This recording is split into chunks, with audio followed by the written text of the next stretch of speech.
So karon namin diri sa Katarman Parola, manghawon sa amin bago mi mag-start.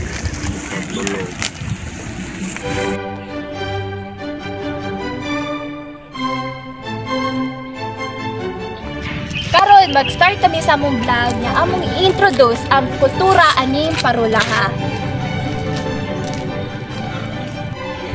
Una sa tanan, ato sang ilailahon ang Parola diri sa Katarman.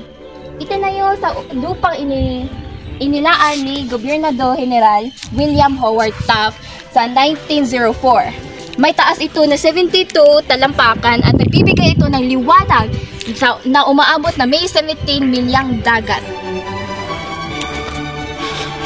Nagsisilbing gabay sa mga sasakyang dagat na naglalayag sa bukana ng Ilagang Silangan ng Cebu Harbor.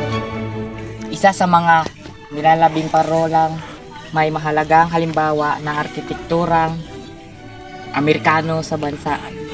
Ipinahayag ng pambansang palatandaang makasaysayan 13 Agosto 2004. So, base sa inyong nakita, kay part na din siya sa atong history o sa atong kultura.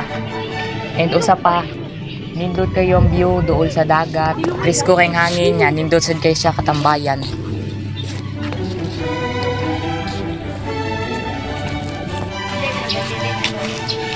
Diba? Ngayon natin nabuhat ang Bitaw no, nagian pa gyud ni siya nung gisako pata sa mga Amerikano ba. So, Fatima, ato sa ning ilailaw pagkamaayo ang parola sa pag-interview nato sa mga tao nga taga dire. Sige. Dira. Hi Miss. Hindi ko mga sinong pangalan. Celia Narbasa, So, pila na may edad? 68. May pagkaga po yun. Naara dire sa Katarman. So, mag-ask ko nimo og duha ka question. So, number 1, nganong importante man ang parola diri? Importante ang parola diri kay usa ni siya sa magtudlo sa mga barko, pag-ianon sa barko. Wala siya mainan sa mga barko nga naay parola. Ang parola mao nay kuan sa mga barko ba. Kaduha, nganong part man ang parola sa ato ang kultura? Tourist mo gud na ang parola day. Karaan na kaayo.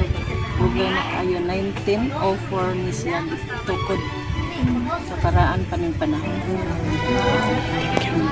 Salamat. Thank you.